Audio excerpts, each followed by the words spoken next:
Isn't that the dromas draped in finery?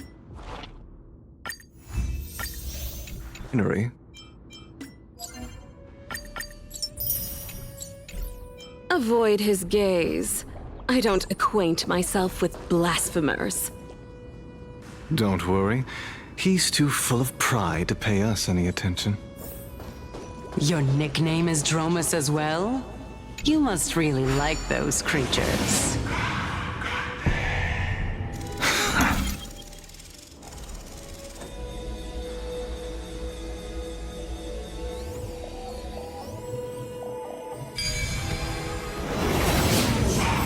A student of Empedocles? I hear that his views run counter to the Venerationists. This is what being a scholar is about. A collision of ideas only occurs when there are differences in beliefs, and it is such collisions that lead to progress. Yet Lord Lygus and Lady Kindness are just ahead. I'll take my leave for now.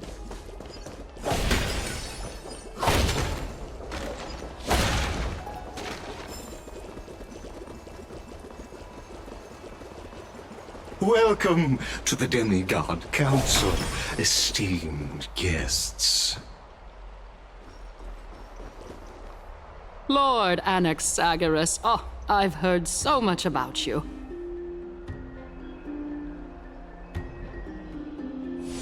Head of the Nusporists of the Grove of Epiphany, notorious blasphemer, a Chrysos heir who bears Circe's core flame, a survivor of the Grove Calamity.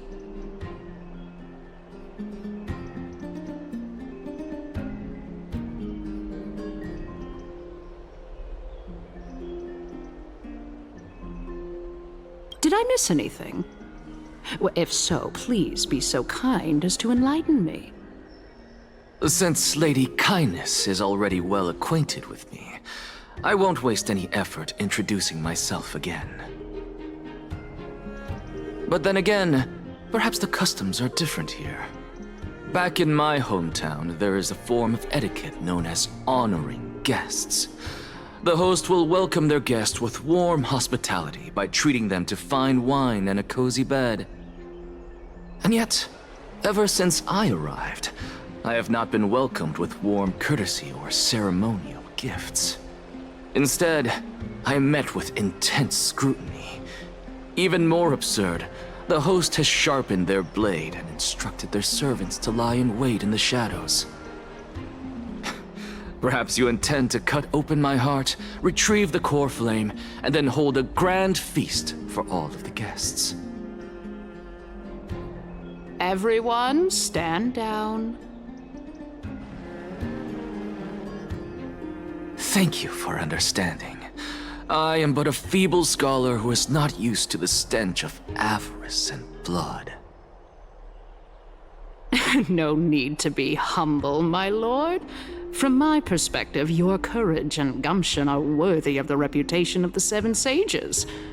Your bravery is more than adequate to accomplish our perilous endeavor. So, you wish to start a war? Well, since the Chrysos heirs are calling for war, we will respond in kind. Conflict is inevitable. Since Aglaya endeavors to suppress the virtuous commoners with blood of gold, we will not hesitate to display the rights and mettle that the citizens of Akama are so entitled to. As to your question of whether peace is still a viable option, well, to that I can only say this. Everything hinges on the next citizens' assembly and whether they have a sudden epiphany amid the clamor of the masses. And since you, as a Chrysos heir, accepted our invitation, you have indeed given us a glimmer of hope. What brazen arrogance. What you're saying right now is worlds apart from what you were saying before you retired your cleaners. I don't deny it. After all, they're responsible for cleaning up any threats, and just a moment ago, you were on the side of the Chrysos heirs. But now that you're an ally of ours, we can continue talking somewhere else. As you know, these walls have ears. I was fortunate enough to have the opportunity to discuss a treatise about the Venerationists with your teacher, Empedocles. Yet, it seems you subscribe to the Nusporists instead, Lord Anaxa. I've heard that this school of thought is one with many detractors. It's normal for ideas to have supporters and dissenters, just like how there are two types of people in this world: geniuses and dimwits.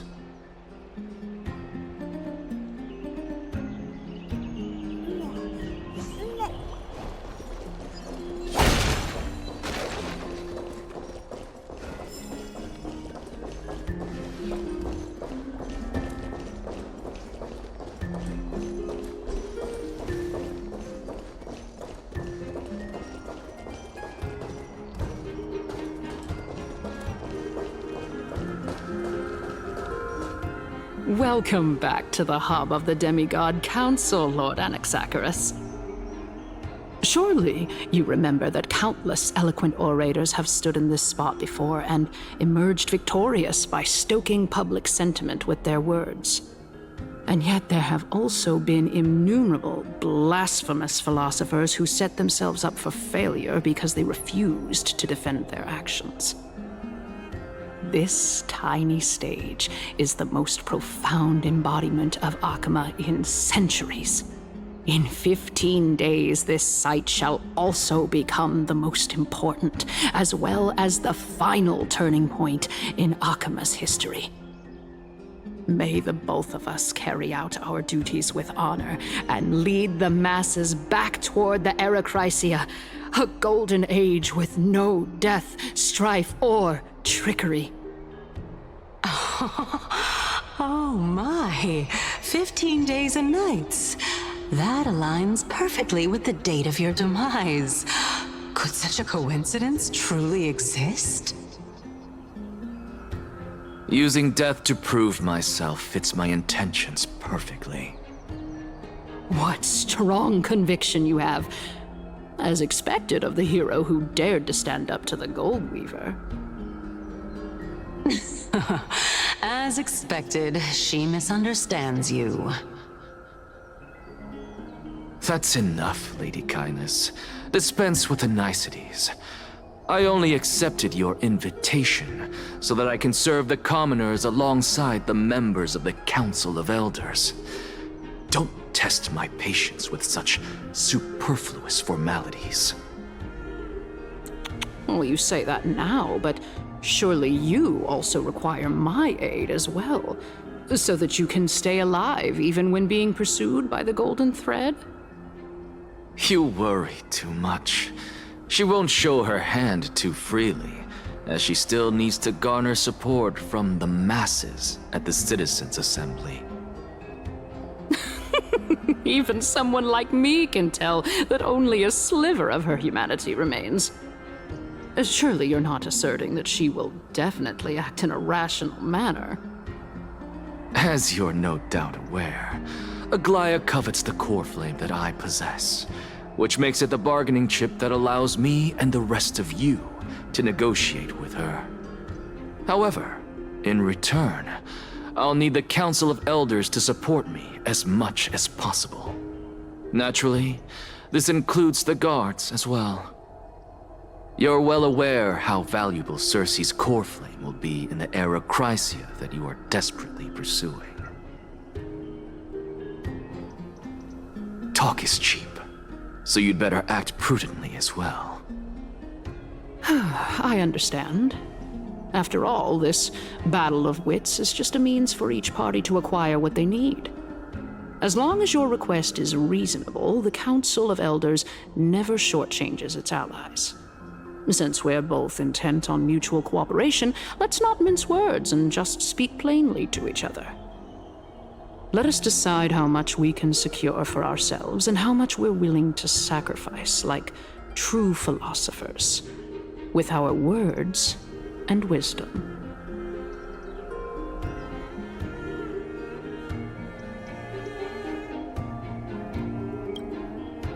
Continuing from the earlier topic, let us discuss our common enemy, Aglaia.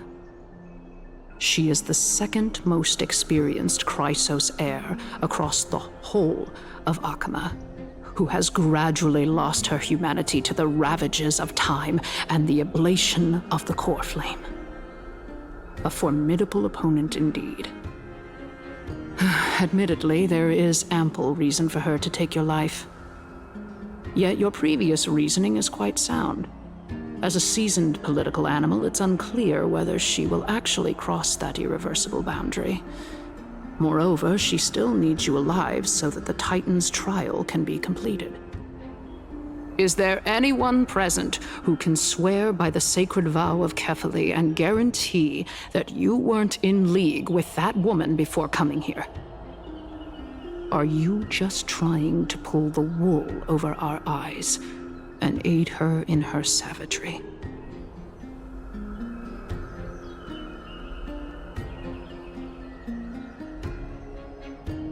I believe you're aware of Castorus the Executioner. Long before I returned to Akama, Aglaia had already dispatched her to monitor me. If I weren't able to reach this place in time, I would have been forced to meet Thanatos first. As compared to a comprehensive plan with uncertain results, if you decide to cut open my chest and remove the core flame, wouldn't that settle her nerves even more? Everything is in place. She just needs the right timing. I understand what you mean. At the very least, the both of us agree that this tyrant who wallows in extravagance and greed is the greatest threat to achieving peace in Akama. The Council of Elders is willing to defend your right to live, just as we defend every oppressed citizen. However, I regret to say that sentiments in favor of the Chrysos heirs and Aglaia are only growing in magnitude. The peace that we are aspiring toward, as well as everything that we hold dear, will be destroyed completely. The city will be burned to ashes, and the citizens' blood will be shed. Tell me, what are you willing to do for our esteemed citizens so that they can vanquish the enemies of our fine city? Although the circumstances are rather unfortunate from an objective point of view, it is an undeniable fact that ever since the Grove was attacked, I have become the de facto leader of the Grove.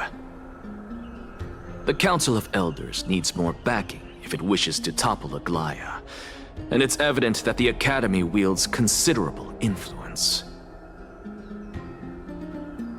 At the very least, I have served as the Grove's special envoy to Akama for a significant amount of time. Of course, this also means that I will hold a crucial vote at the Citizens' Assembly. In the name of Kefali, Akama thanks you for your sincere and valuable thoughts. At this stage, it's clear that you and I understand the benefits to be won from this discussion.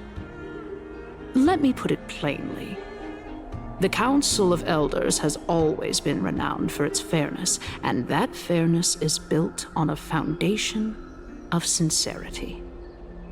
The Council of Elders has vowed to all citizens of Akama that it will always remain loyal to them. As for you, my lord, how will you guarantee that you will be able to live up to such earnestness and will not betray Akama's indomitable citizens when the opportunity presents itself? Just as you now betray Aglaia when it suits you.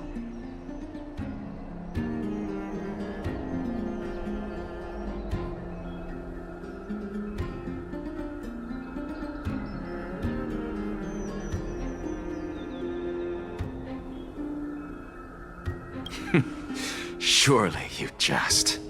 My loyalty does not need to be proven. The fact that the Council of Elders is asking for proof of my loyalty is itself akin to a form of betrayal. I am incredibly honored to have witnessed the both of you bury the hatchet in a civilized manner. However, I am afraid that I must interrupt for a brief moment. As the Theoros, I have observed the following. Lady Aglaya the Goldweaver is currently on her way to Dawncloud. Oh. Well, I do believe that we might have a slight overabundance of guests today. Feeling dissatisfied, Lady Kindness? Despite the Council of Elders' lofty residence on Dawncloud, it must still tolerate the whims of the Chrysos heirs. So you were holding back just now. Seems like you are better at playing this game than I. In any case, I'm glad that she's arriving here. So tell me, Anaxagoras, now that you're an ally of mine, if Aglaya were to demand that I hand you over, what should I do? You can do as she says. Tell her that the Council of Elders merely wished to chat with me and had no intention of offending her. However, by doing so, the authority of the Council of Elders will be as thin as papyrus that has been soaked in blood. Not only can it be destroyed at the slightest touch, but the Council will also lose possession of a valuable core flame. No, more like 2 core flames. After all, at the next Citizens' Assembly, that young lady who is synonymous with death will also be standing on our side. Oh? How can you be sure of that? Is that of importance to you? All you need to know is that I have a plan. In my opinion, you should be more worried about the impending threat. If Aglaya can seize me in full view of the masses today, she could also dismiss the entire Council of Elders in one fell swoop tomorrow. If that happens, the discussion that we've just had will turn into an utter joke instead. Is this the outcome that you wish to see, Lady Kindness? Fine. I will handle this matter appropriately. But you do best to remember this. Fool the people and karma will be on your tail. I'll overlook it this time, but don't count on there being a next time. Unless, of course, you crave cruel punishment and consider suffering the perfect state to ponder the true nature of souls.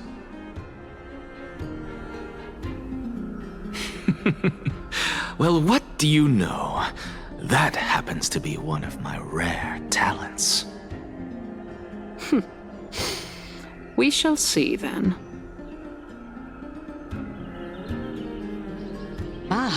I've got to say that you've managed to really impress me again.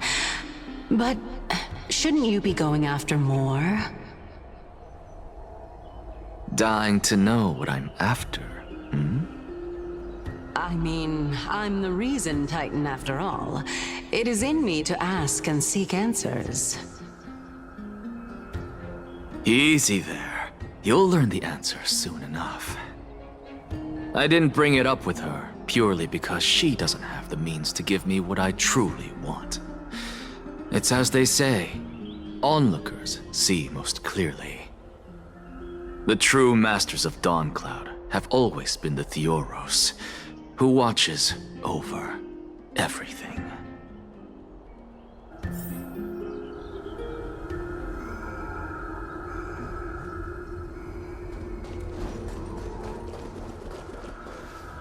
An expected visitor. Welcome once again. You know, you could actually skip all the pointless debate and come straight to me to seek an audience with Kefali. I have no reason to refuse you, do I? You may not, but Kindness has. Whoever gets hold of Kefali's core flame will get to rule over Akama. She's wary of me, So naturally, I had to gain her trust. I would say that debate was not at all pointless. Very true. In my view, this individual has gone to great lengths to get close to Kefali.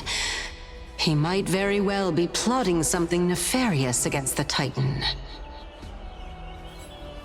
Are you still willing to let him pass, knowing this? Yes, very much so. All living creations are always free to visit Kefali's transcendent vessel. This comes with being the World-Bearer. How convenient it is to be able to hear what they say. It is truly my honor to speak to a venerated Titan in person. Please, go ahead. Let me join you both on this journey. Oh, a bygone myth tells of an occasion where Kefali once answered their followers' questions on the peak of the holy mountain. Their followers have since believed that scaling this Titan cliff is one way of being with the god. Hear that? It's not every day that you get to climb a mountain with Circes. You should sing me a hymn of praise. Titan hymns are beyond me.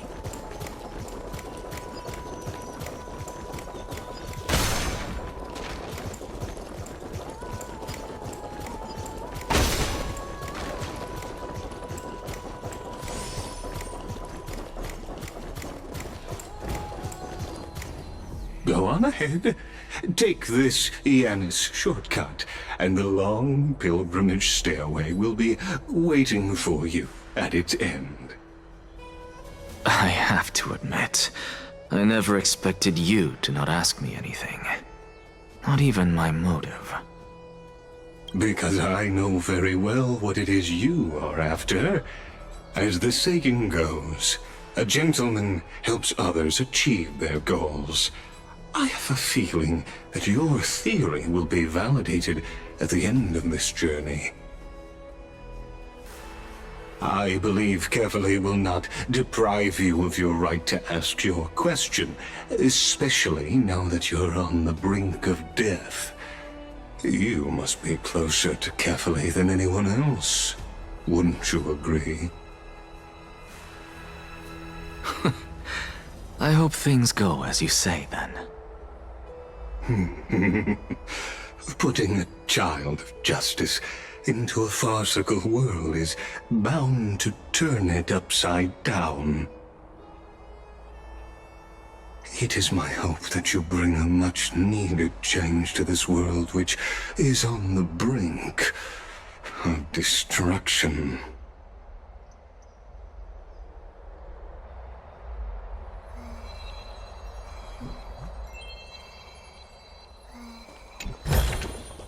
Ooh, nice. But surely there's something better out there.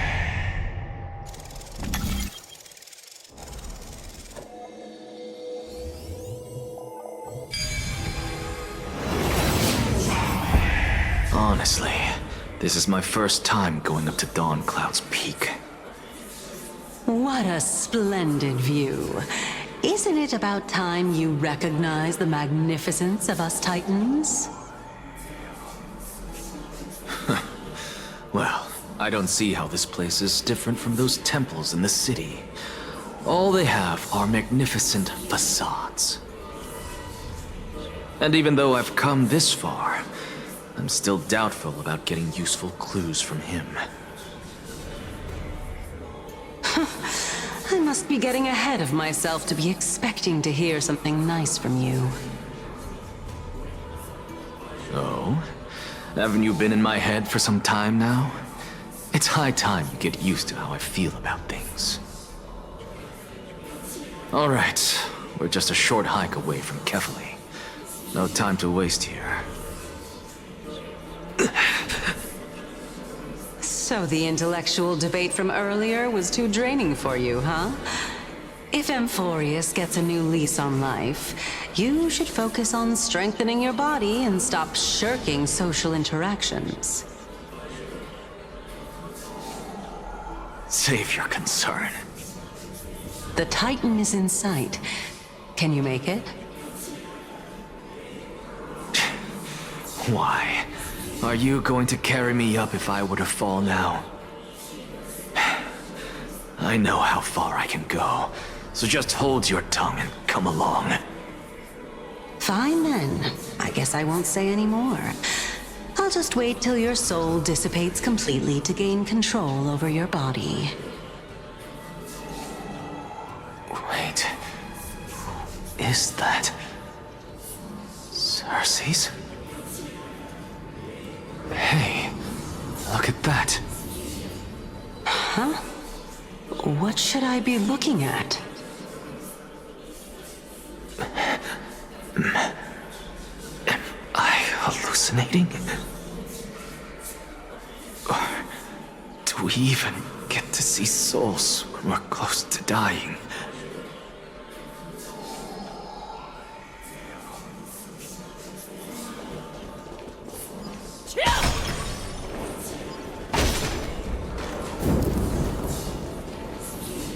Oh? Why didn't you bring your favorite spear with you on this trip, Nias? Nias. I know I've heard this name somewhere.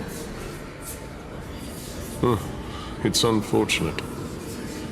The Black Tide destroyed every last inch of my calyx. How could that be? Even a creation of Georios, from their prized ores and molten fire, couldn't escape the fate of destruction? Hey, Cersei's. Do you know a certain Nias? Nias? No, not that I remember. How did you even think up such a strange name? I just saw him. Nias. A warrior-like figure who was just chatting with you here. No, I have no such memory. Could you be hallucinating?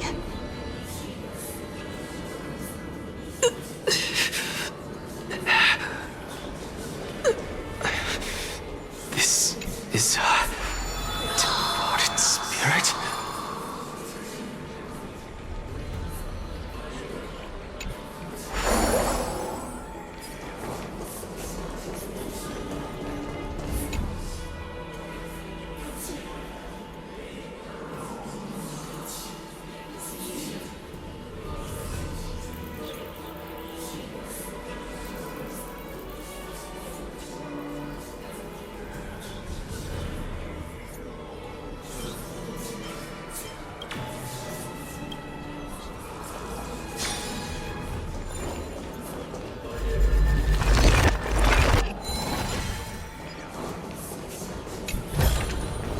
Sometimes it's nice to slow down a bit.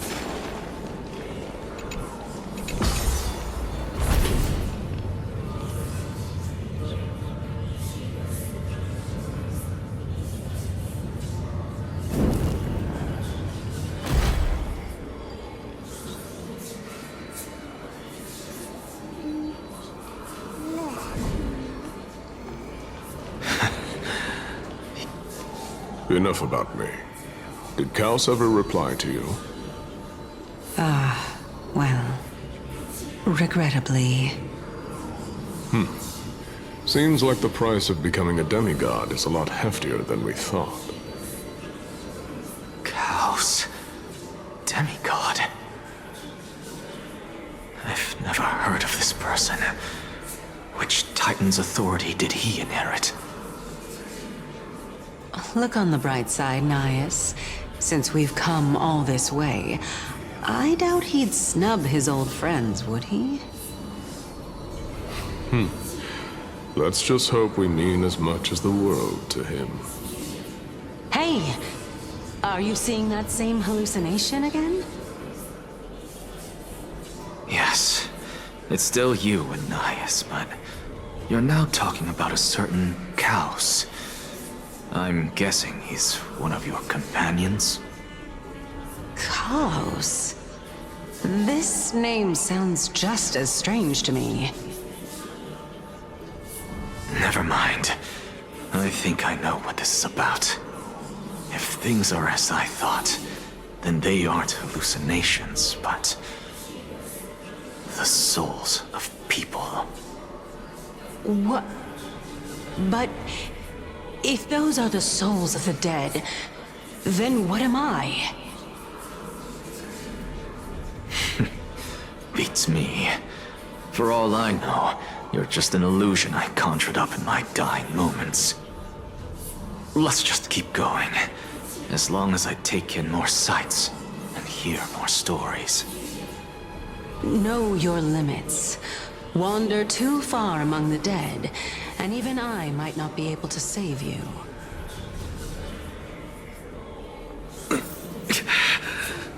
I'm fine. If this is indeed as I thought, then this will be very amusing.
Nice.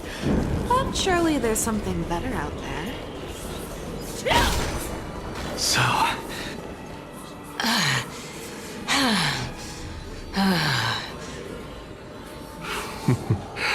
Can you keep going? Of course. I'm just... If I knew we had to climb a mountain, I wouldn't have come along with you.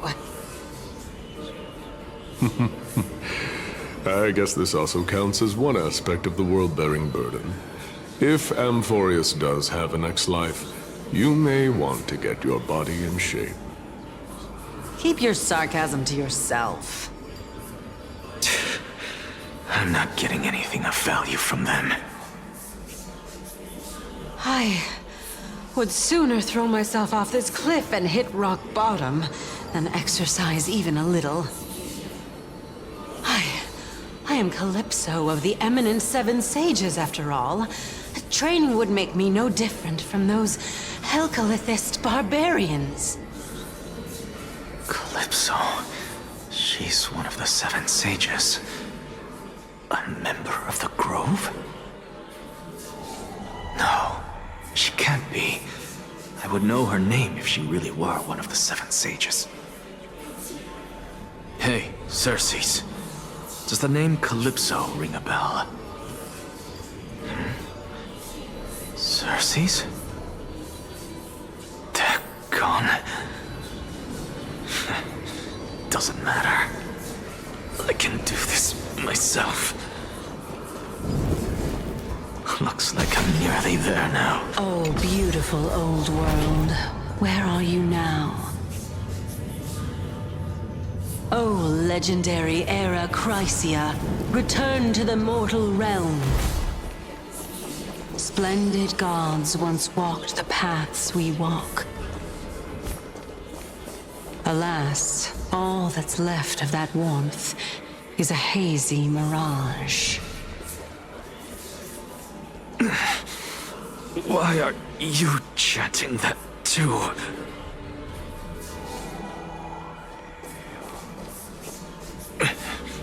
We're here, finally.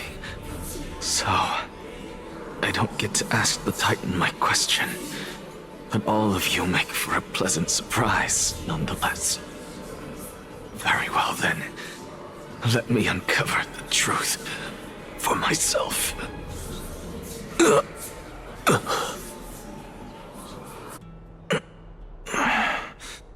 Did I still fail to make it in time? Huh? So, I'm back here again. This is... I can hear it. I hear it from the depths of the tides, behind the closed doors of the void world. A voice ready to tell me something. This time, the voice is a lot clearer than before.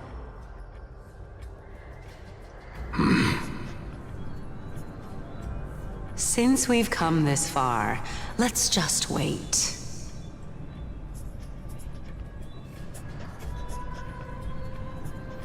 Lord Nias and Miss Calypso, are you both here to visit Chaos too? Yes, and we've been waiting for quite some time now. Regrettably, he hasn't answered us. The worst-case scenario is that he's already been overwhelmed and crushed by the world-bearing burden. You're overthinking, Lord Nias. I can still sense Chaos' soul in the area. And besides, we both know Chaos' nature. A deliverer like him wouldn't fall so readily, much less give up on all that he holds dear. Isn't that so? Yes, I have faith in him. That reminds me, why are you making this trip alone, Polixia? Oh, my sister needs more time to make sure the flowers are fine.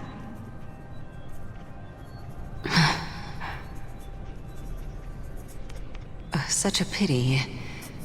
Both of you have hearts kinder than anyone else. Yet you are born only to take over Thanatos' divinity. Everything that I see and hear this time has left me shaken to the core. What may seem like a mundane conversation is in truth a once-in-a-lifetime exchange that has revealed the ultimate answer to Circe's question. The conjecture has taken shape and must now be solidified into a theorem. Next, I only need to seek verification from Kefali. By doing so, I can answer Circe's question and reclaim my body. But no, I will not do that. That isn't important. Because another one of my conjectures, one that I have always dreamed of proving, has been proved right this very instant. Fusing a mortal soul with that of a Titan to replace said Titan is not a ludicrous idea after all.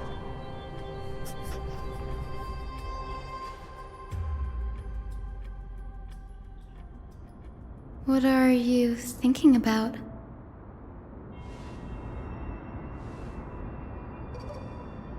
Is that so? You don't look the slightest bit amazed, though. Plus, you seem to be strangely familiar with the city around the Great Tree.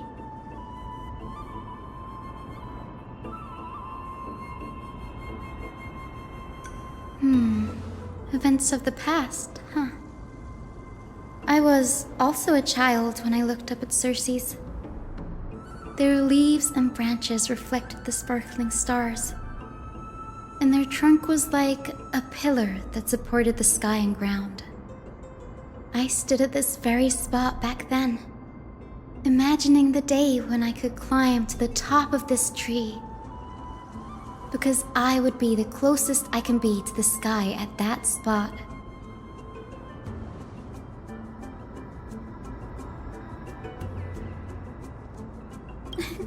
Don't read too much into it. I mean, can mortals even hope to reach Aquila's realm? They're a strict and draconian god. Nothing like Circe's.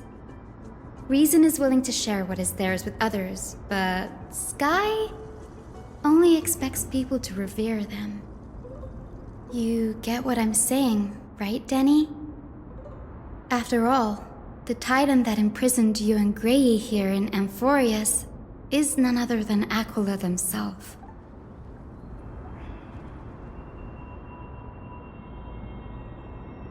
But there will always be people who dream of soaring towards the sky. The Grove has a wealth of research on Aquila, and that is exactly what we are here for.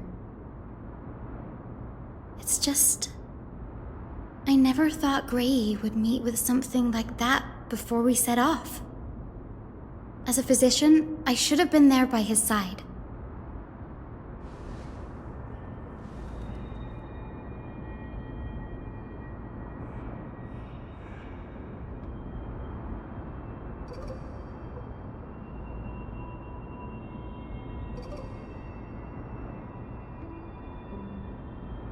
Yeah, there's no rest for the weary, huh? In any case, what we're looking for could be anywhere in this enormous grove. Let's split up to cover more ground. Danny, with your skills, I'm sure those monsters born of the Black Tide will pose no threat to you anyway.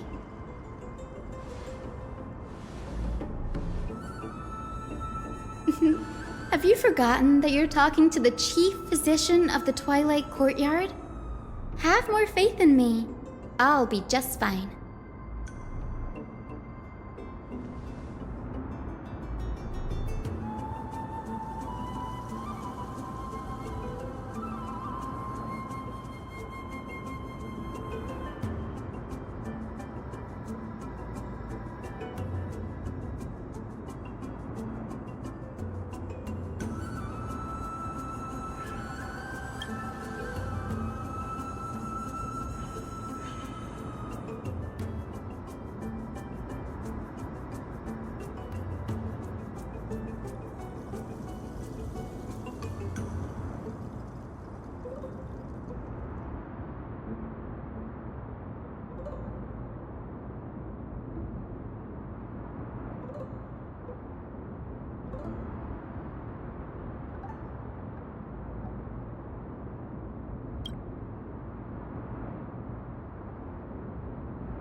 Stream 4.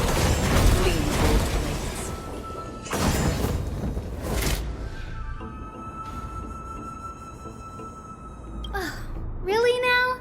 This is way more trouble than I could have asked for. Or you could sit back and watch.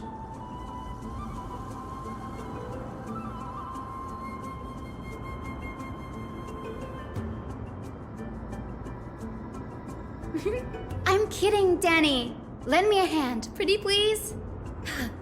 All right, now let's get him.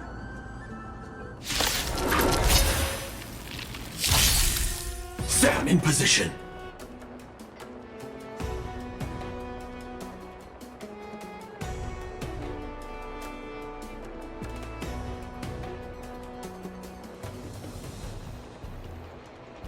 Sam, detonate.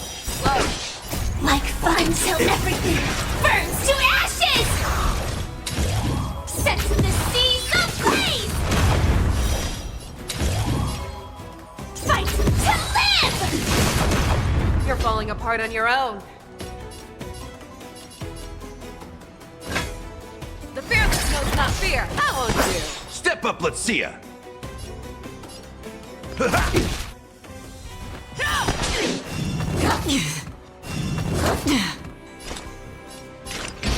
On the still waters of oblivion, I venture forth to hunt. Forever triumphant!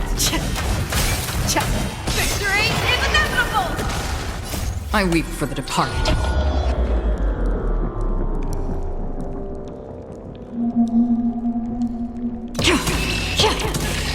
It too shall fall.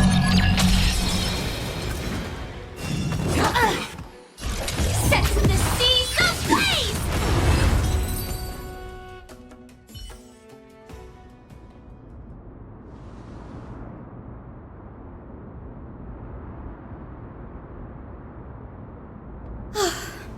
The Black Tide is remarkably quick to detect the light of Amphorius. So or rather, the blessings of the Sky Priest in me, might have unknowingly called them to me. Anyway, never mind that for now. Here, you might want to have a look at this. I found it around here and thought it might be of interest to you.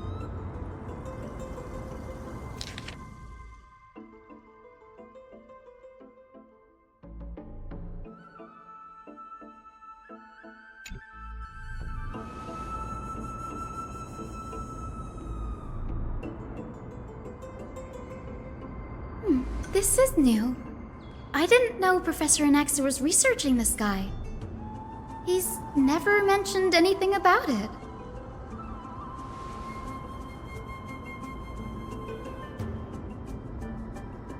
Might is an understatement. Anaxa has never been one to venerate the gods, nor has he ever found it within himself to put any faith in the prophecy. People have come to think of him as a heretic, even in a place as liberal as the Grove. Yet, it is also this very blasphemer that Circe's favors. Fate sure works in mysterious ways. Oh, let me have a look.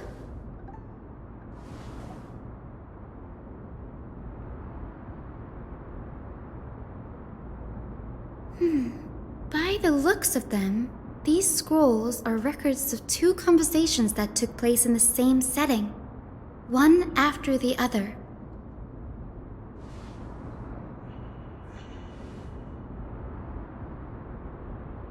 Sure, go ahead.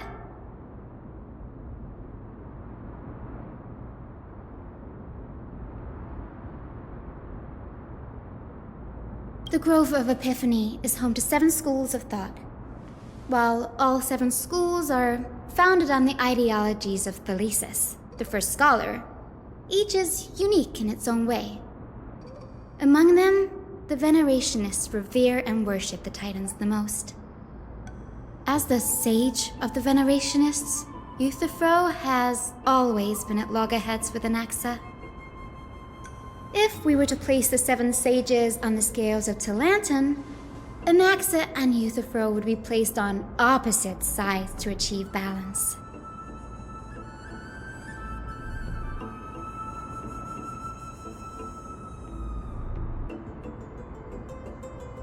Nearly everyone in Amphorius has heard the story of the skyships by now.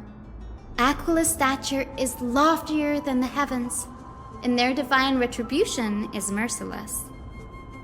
That's why it's no use building giant skyfaring ships.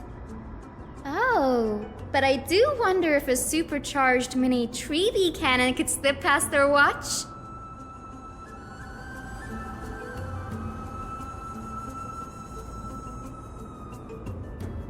Newsporists primarily study the application of alchemy in soul repair. Everyone considers Anaxa a blasphemer, but that has never stopped him from sharing his ideas, no matter how taboo. If you must say that he's hiding something, then it's likely what lies beneath his eye patch. Anaxa often says that every failure brings us one step closer to the truth. Perhaps, to him, the crash of the skyship carries a different interpretation. The firmament is not impenetrable. On the contrary, it was precisely because the skyship represented the first step toward breaking free from the shackles of the earth that it provoked the wrath of the Sky Titan and brought divine punishment upon itself. It's a shame that the majority of the Grove's research on Aquila was headed by the Venerationists, with sacrificial rituals making up a predominant part of their findings. Discourse about more esoteric subject matters in relation to Aquila dwindled even further after the skyship incident. So much so that even this scroll is completely new to me.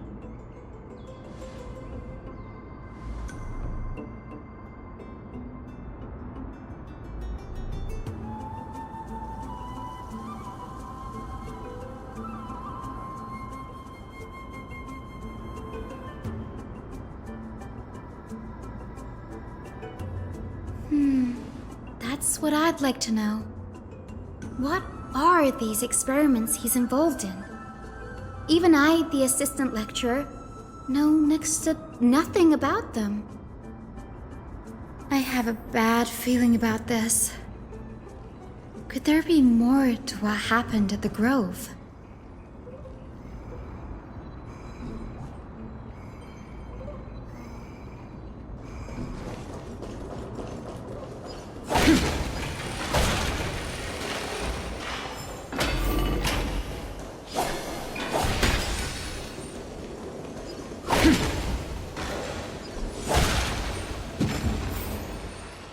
This is the Library of Philia, a place where the Grove stores its collection of tomes. Other than books written by the 7 schools, you can also find philosophical texts, ballads, and religious writings from the Outlands here. Cities that desire to learn from the Grove were apparently expected to contribute knowledge of equal value to what they sought. We've had more than our fair share of hilarious episodes over the years. For instance, it's said that the Erythrocheramists once borrowed a manuscript from a certain author, but ended up returning a copy instead of the original. What's more, the original manuscript was supposedly then hidden here.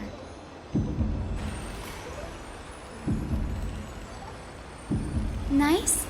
No need to hold yourself back, Danny. You can just tell it like it is. Their behavior was no different from bandits.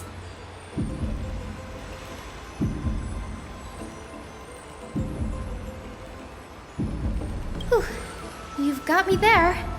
Some said you couldn't even find a dictionary in Castrum Kremnos, so I guess they were spared. There are too many books in the Library of Philia. Flipping through them all will take too long. Why don't we use the Biblioslate to search for the texts we need? We can bring them back to Akama for reading after that.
In here.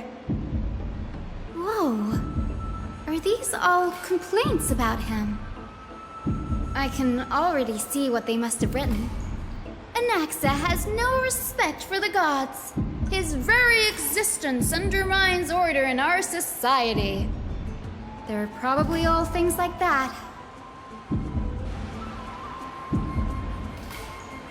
Why else would they call him the great performer?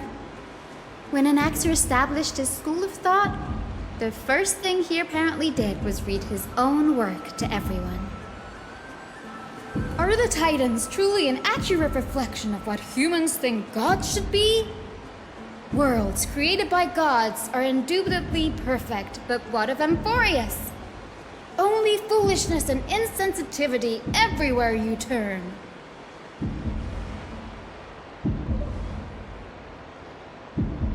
They marched him straight to the seat of judgment before he could finish. Though what he took on in the end was more of a debate than an actual trial. He had to address every one of the scholar's allegations, or face expulsion from the Grove. The first allegation was... Do you agree that since the Titans created the heavens and earth, so the mountains, rivers, and seas must likewise be their creations?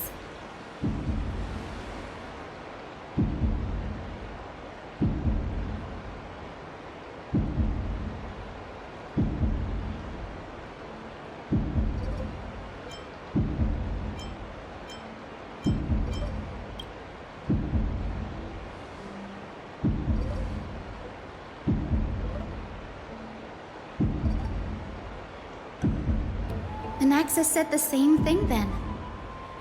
Needless to say, his critics didn't take kindly to his answer, so they followed up with a second allegation. You claim to be studying souls, yet you are, in fact, defiling them and committing acts condemned by the gods.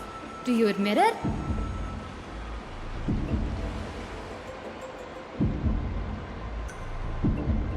Anaxa always wears an eye patch, never removing it, even when alone. Some say he used one of his eyes as an alchemical ingredient. Every being in the world owes their safekeeping to Kifili, and this is even more so for the Chrysos heirs who have divine blood coursing through them. If he has really done something of that nature, then it'd indeed be sacrilegious. Thankfully, they had no way to prove it, so it amounted to nothing more than an allegation in the end. One by one, Anaxa engaged in wars of words against those who would challenge him. Toward the end, a scholar asked him, Anaxagoras, have you any respect for the gods? It was only after a brief silence that he answered, I have never denied that titans are meant to be noble constructs.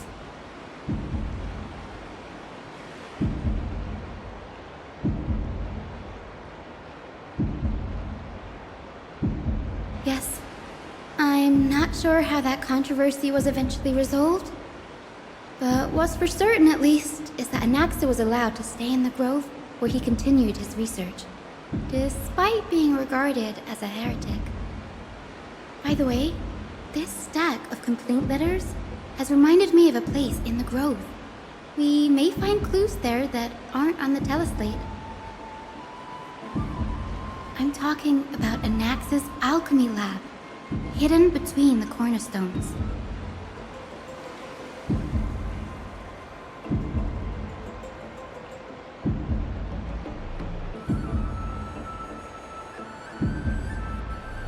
It's a well-kept secret.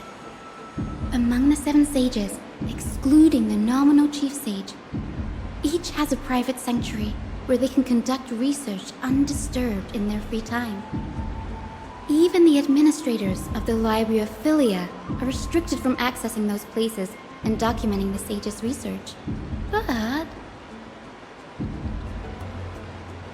with the grove in this state, I'm sure Anaxa won't be mad even if we sneak into the lab for a short while, right?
This is the place, but where is everything?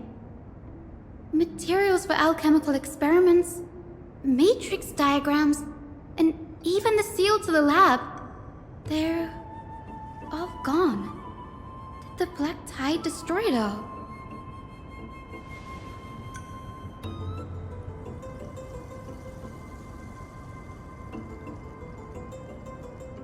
No, not even close. Not only are alchemy experiments high-risk activities, but Professor Anaxa also has a penchant for using bizarre materials. Students often saw him walk in looking right as rain, but come out covered in soap with his hair singed. Naturally, no one dared to come near this place. Huh? That bookshelf over there seems to be the only thing still intact.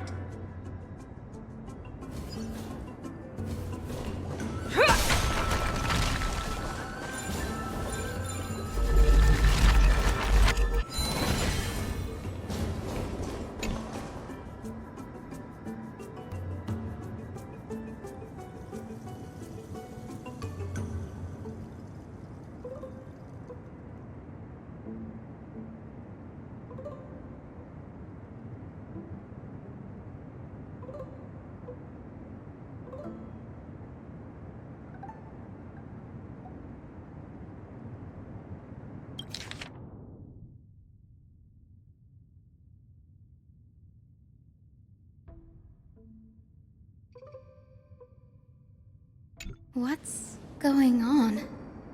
Anaxa is conducting research on our friends in Alchema and me?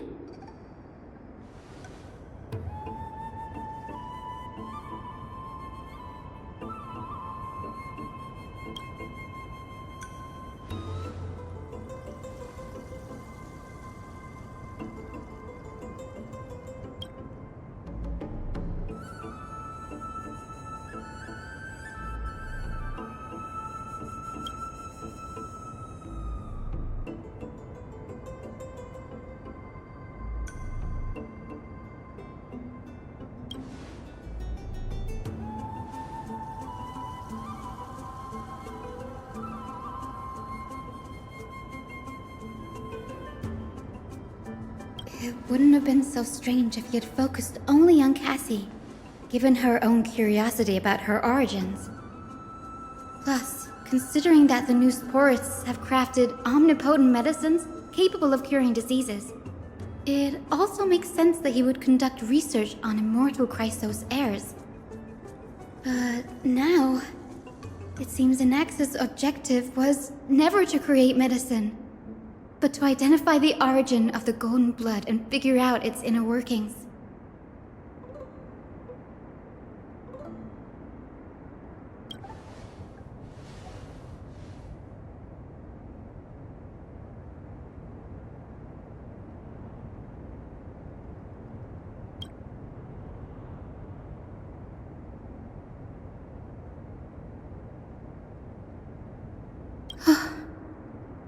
Danny, look at this.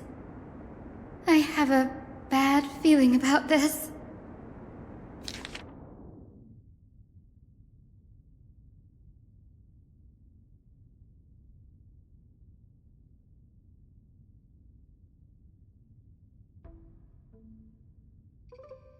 My biggest fear.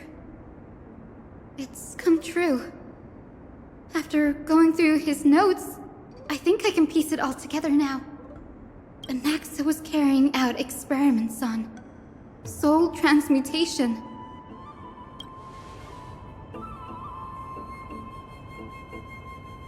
Yes, this is what he was secretly conducting research on. Something he had to keep hidden from others. Compared to his public speeches, this is the real blasphemy. Oh, I just thought of something. Do you remember when the Black Tide was approaching? The Grove had planned to send Cersei's core flame to a safe place. But an accident happened along the way, and Anaxa lost his life in the process.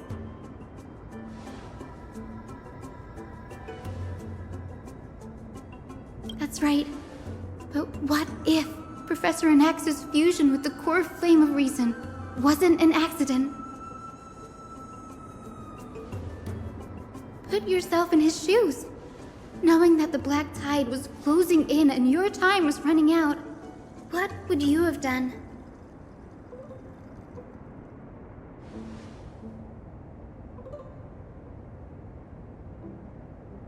Exactly. When the Black Tide came, the true reason Anaxa headed to the Luminary Throne was to transmute and fuse himself with the Titan's core flame. No. Judging from how he reacted after the event, the results came as a surprise. Maybe he failed to consider the possibility that Cersei's would make a similar decision. The manuscripts detailing all the alchemical formulae have been taken away. His research is still ongoing.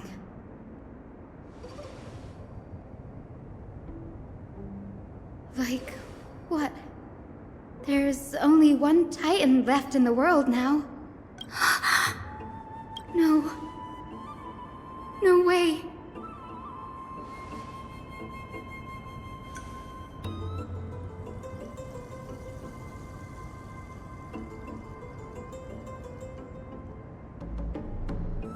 He's after Kefali.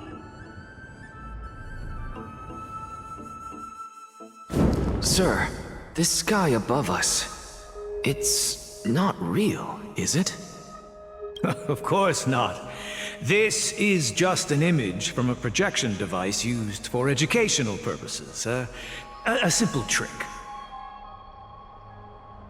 The day-night cycle has been lost to this world, so that students like you may still learn about the night sky. Astronomers have harnessed the Titan's miraculous power to manipulate the light, projecting the nights of the past here for you. Much like how the sky above the Holy City is also illuminated by Kefali's dawn device. So, the skies of Akama are fake too. You mustn't conclude that, Anaxa. You should know that only a child would expose a trick and be proud of it. Often people know more than they let on. They simply choose to feign ignorance because they have no other choice. Then they're just deluding themselves. People believe in Kefali's tale of Genesis, accepting wholesale whatever the priests preach. But we're different. We've already walked out of the firelit cave of ignorance. We have already realized that we live in a world where Titans make the rules. Even when we look at the sky, we're only seeing what they allow us to see. Rather than gazing at this mockery of a night sky fabricated by them for the rest of my life, why shouldn't I be the one to take control of the projection device instead? So much time has passed since you sowed the seeds of doubt in my heart, child. Many a night, I find myself penning down all my theories and wild ideas, only to burn them to ashes when I open my eyes in the day. Why? Because we'll face death by burning if word gets out? As a sage of the Venerationists, my soul has already become inextricably linked to the great tree. Every word I say and every move I make is certain to influence every leaf, every branch, even the tree itself. But above all else, my days are numbered. Instinctively, I have my doubts about the golden blood and the human soul, yet I have no means of verifying them. The golden blood in my veins is woefully thin, and I am loath to waste what little time I have left obsessing over a hypothesis that cannot even be proven in the first place. But I can, sir. I can do it for us. The time is right. Give me all that I need, and I shall accomplish this grand feat on your behalf.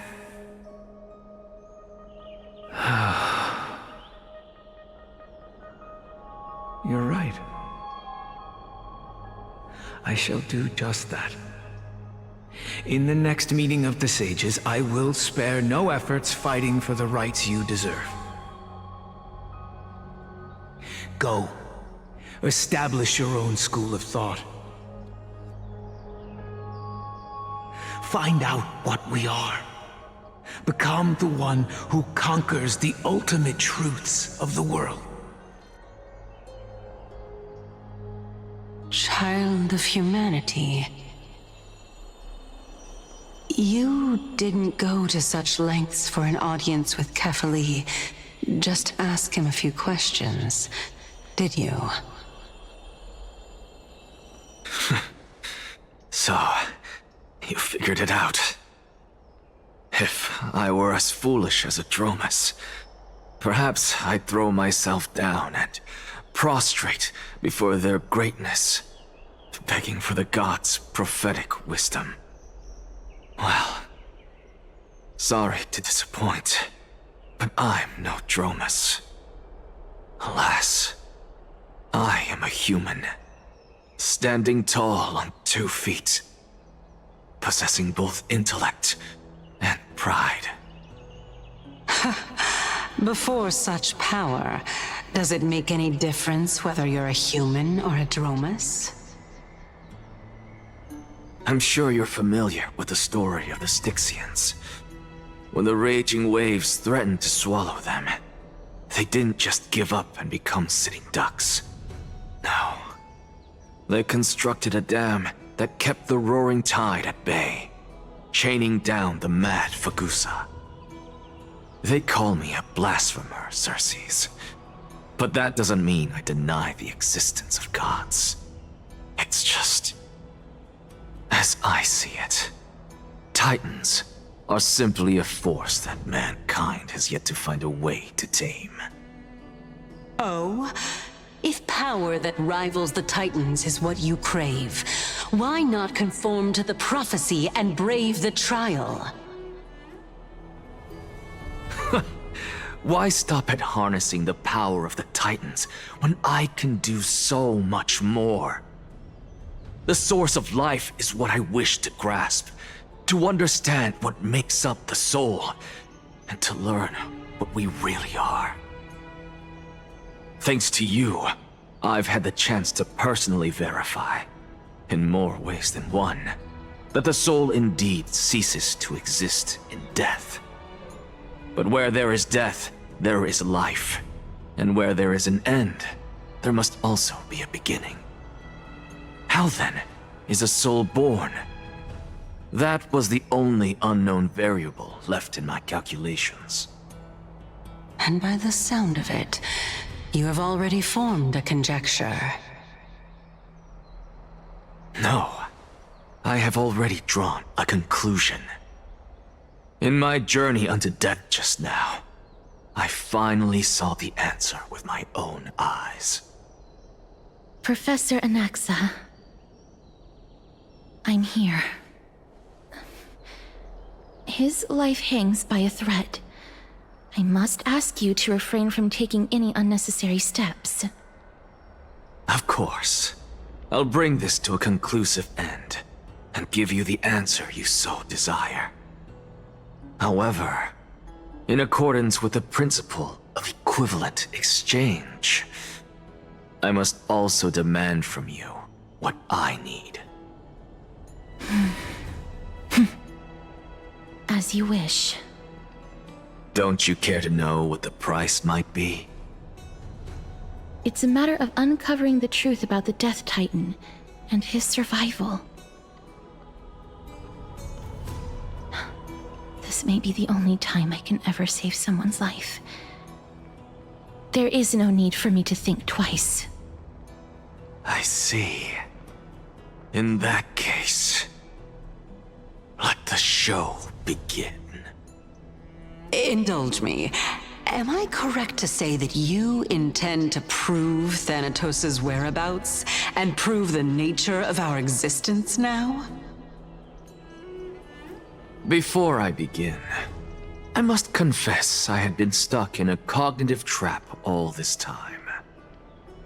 As unrelated as these two propositions may seem at first glance, they are in fact logical equivalents. They are merely two different ways of telling us about what the soul is at its core. The reason I say this is as I've mentioned earlier.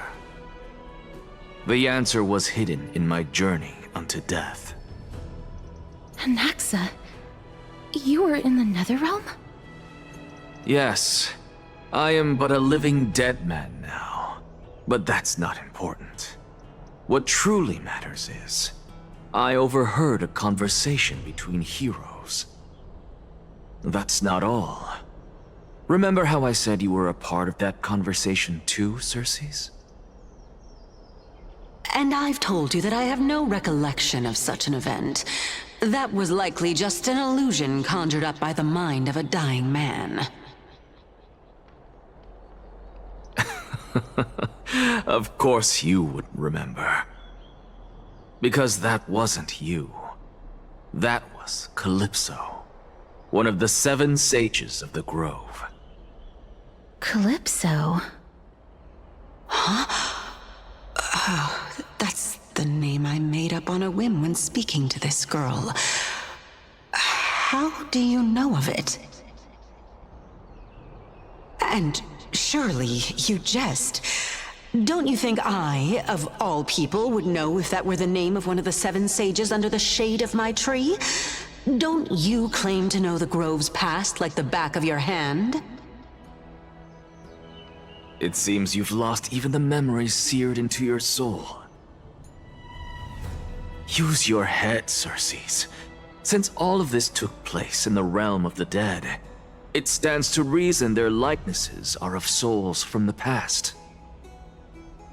The living cannot step foot into that world, so who could they be? Think about Calypso. Why does she share your likeness, yet you have no idea who she is? The answer is evident, is it not? Those fallen heroes are the mortal incarnations of the Titans before their ascensions to godhood. The gods aren't master creators born out of thin air, and they are no different from humans, because they all evolved from one.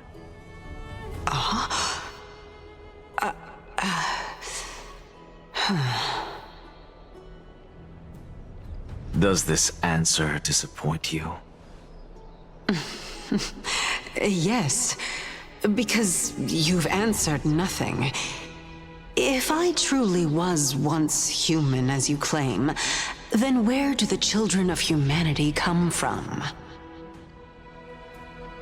Even on the off chance that you speak the truth, this brings us no closer to grasping Thanatos' whereabouts. How are we to find them? I knew you would say that. But it matters not. I know what I'm doing. Actually, why don't we have this supreme being standing before us tell us everything? You can revive a Titan? Humans cannot return from the dead. Neither can gods. But all we need to do is look at this from a different perspective, and the problem will resolve itself.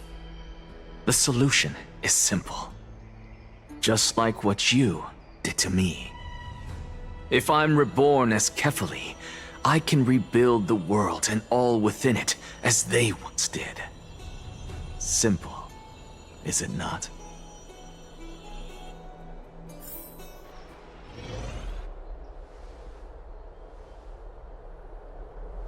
I have news from Hyacinth and Dan Heng. Anaxa might be trying to do something with Kefali's divine body. Kefali? But what could Anaxa want? Is the Council of Elders going to sit around and let such a sacrilegious act unfold? That is not possible. He is indeed the great performer, capable of fooling anyone and everyone with his tricks. I'm sorry. No need for guilt, for this is good news to us. The Council of Elders has found themselves a traitorous ally. Anaxa's ambitious desires will be something we can exploit.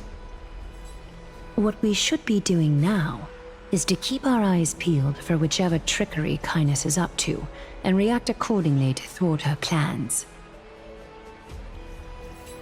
Being Akima's political center, the Demigod Council holds just as much significance as the Vortex of Genesis. Someday, after my duty is over, this site will take the place of the battlefield where you hunt gods, become the next challenge you ought to overcome. Till then, it's best to get used to this place as soon as possible.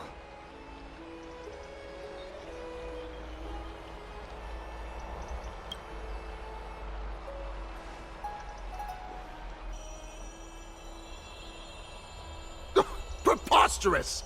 The Christos heirs only have their standing because of the Council of Elders! How dare they trample over it!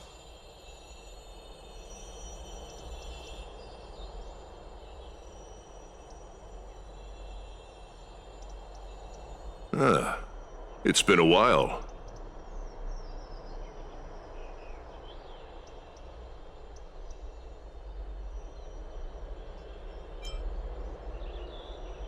That's fine.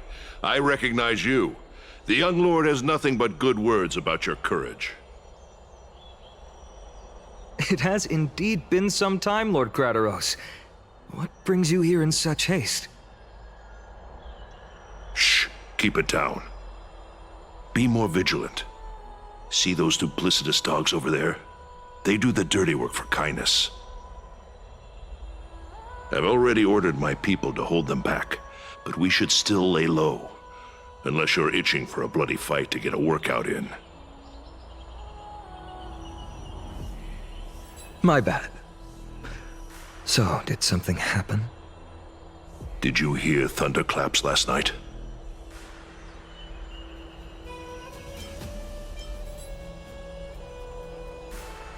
hacker.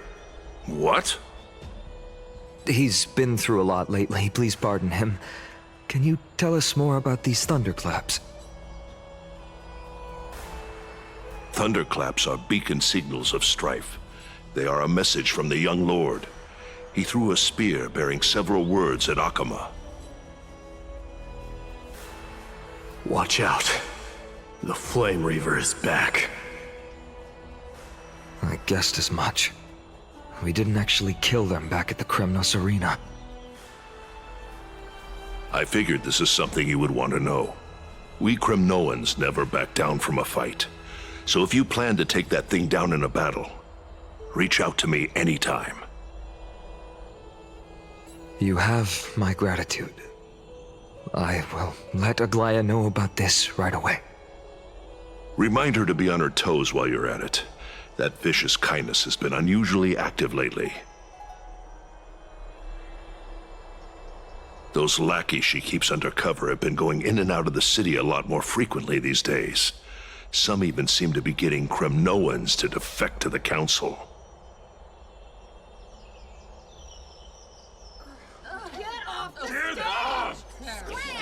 How dare you! Don't place that! That's her. Looks like you can see it for yourself. We should get back. Thank you for the intel, Lord Krateros.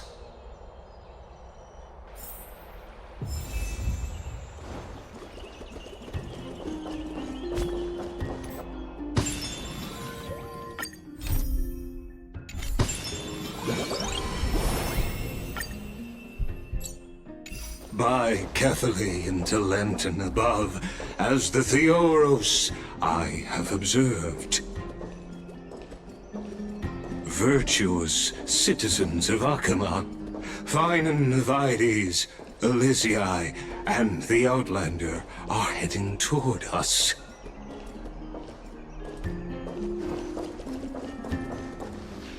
Aglaya, what happened here? I know about the poisonous fangs of that king snake through the golden threads. In the past, I would be confident about keeping her in check, but I admit I am now unable to do so. What do you mean? It is no longer about eloquence or arguments. I have been a demigod for far too long that I hardly have any humanity left. Before I realized it, I have become no different from these hypocrites, no longer capable of relating to the people. This has come a lot sooner than I expected. But perhaps it is time. I need you to step up, Finan, in order for me to retreat behind the scenes. Yes, this is my duty, but it is far easier for the Council of Elders to fool many than just fool one person. Their so-called more support is no more than a ruse to distribute power using words instead of lances. There is no glory in winning this debate, but that makes having respect for humans so much more priceless. Finan, you are a Chrysos heir without flaw, capable of relating deeply with humans. I appreciate what you've taught me, Aglaya. I hope we'll live up to your expectations and win this debate.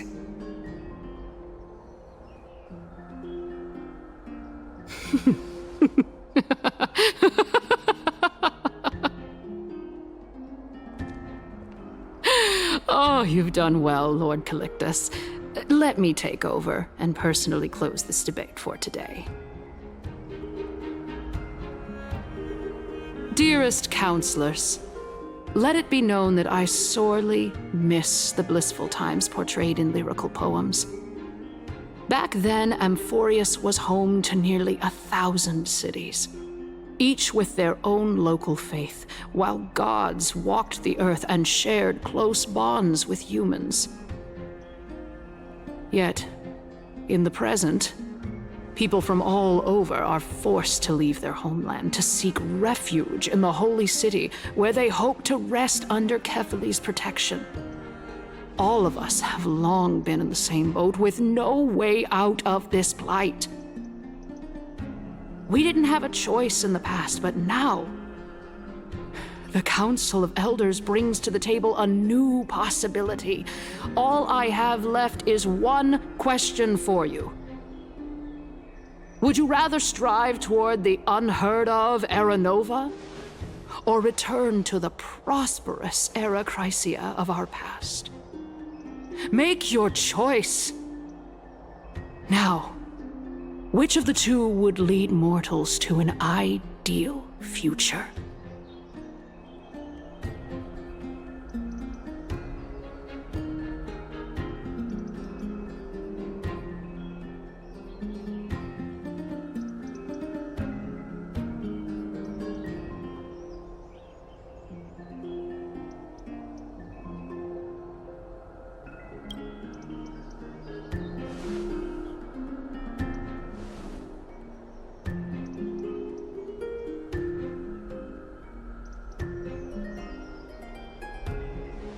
We all know that Era Chrysia is a thing of the past, Lady Kindness. Please, enlighten me. How does the Council of Elders plan to turn back time? Let the three Titans of Calamity be born, and Era Chrysia is nevermore. But bring demise to those Titans, and Era Chrysia will descend upon us again.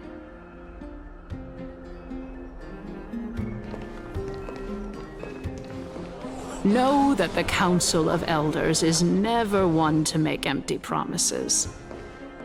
Look at who we have on our side. Anaxagoras, one of the Grove's 7 sages, and Castorus, Idonia's goddess of death.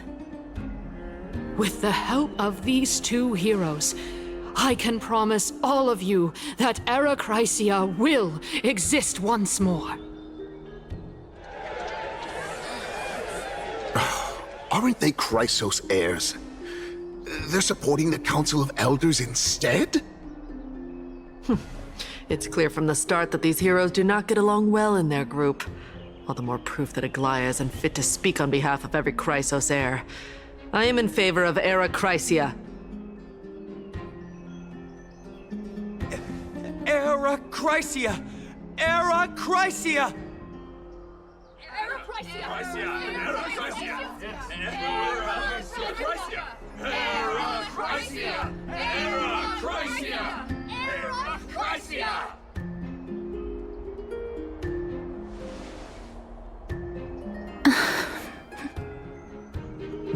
Castorus? Why are you standing over there?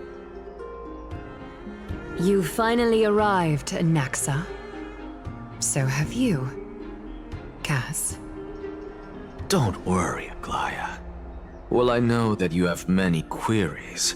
Could you continue to converse like how the citizens normally do? Tell me, dear citizens, if we successfully retrieve and return Thanatos' core flame without anyone passing the Death Titan's trial, what would happen next? The answer is simple. We will have a chance to rid the world of death and bring Amphorius back to an era when all beings live forever. We'll usher in a new future that will be entirely different from the flame chase journey. He's one of the 7 sages. That's impossible. I really don't believe this. Your proposal is much too idealistic. As long as the Black Tide still exists, how can we go back to the old days? Remember what I previously said? Kefali's core flame is guarded by the secret power of the Council of Elders. Plus, Fagusa's water curtain will be able to block out any external perceptions. Tell me, dear citizens, Have any of you ever seen even a glimpse of the threat that this person is talking about anywhere within the walls of this majestic holy city?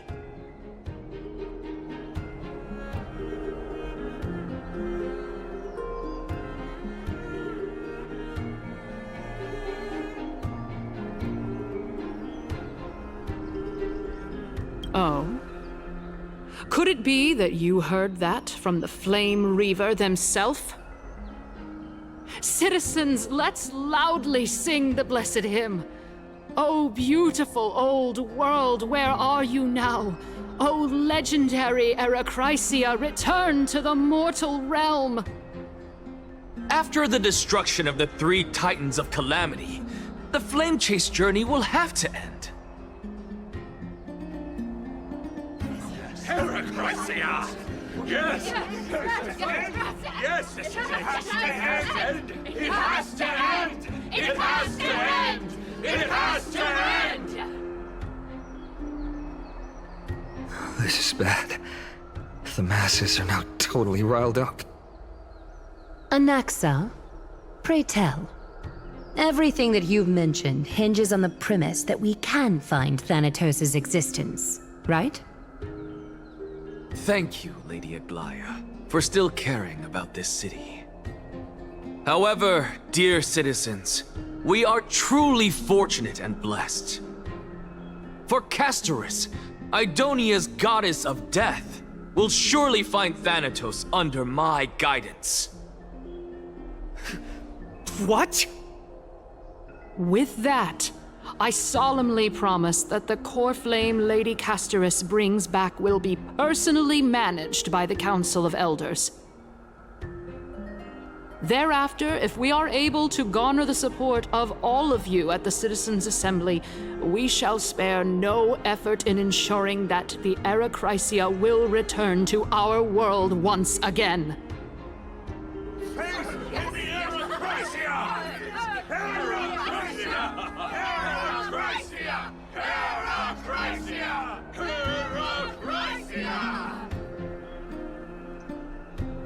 With the balance shattered, the result is clear. Buy carefully into Lenten above, as the Theoros I have observed. Akama has chosen her destiny. The issue up for discussion at this Citizens' Assembly shall be modified to the suspension of the Flame Chase journey. This resolution shall be put up on the Wall of Heroes, such that all citizens are aware of the city's way forward. Yes! To the future! Yes! I like this. Fantastic! Yes! Aglaya, dear Aglaya, what has caused your heart to soften? You also don't seem to be as quick-witted as before. Wag your tongue as much as you like. Since the Flame Chase journey has been preordained by the prophecy, our failure has never been on the cards. Well then, I guess we'll find out if that's true at the Citizens' Assembly.